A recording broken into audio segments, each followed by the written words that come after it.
దొంగ బాబాకు దేహశుద్ధి. కరీంనగర్ జిల్లా తిమ్మాపూర్ మండలం మన్నెంపల్లి గ్రామంలో హనుమాన్ మాలధారణలో ప్రజలను మోసం చేస్తున్నారన్న అనుమానంతో గ్రామస్తులు పట్టుకుని దేహశుద్ధి చేశారు. అనంతరం పోలీసులకు అప్పగించారు. హనుమాన్ వేషధారణలో ఉన్న ఓ వ్యక్తి గ్రామానికి వచ్చి కిరాణా షాపులో మహిళను కలిశారు. ఆమెకు దోషం ఉందని నమ్మబలికి ఒక తాయత్తు కట్టారు.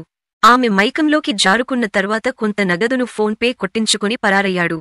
వెంబడించిన గ్రామస్తులు మల్లాపూర్లో దొంగ బాబాను పట్టుకుని దేహశుద్ధి చేశారు. అనంతరం పోలీసులకు సమాచారం అందించారు. గ్రామానికి చేరుకున్న పోలీసులు నిందితుడిని అరెస్టు చేసి ఎల్ఎండి పోలీస్ స్టేషన్కు తరలించారు.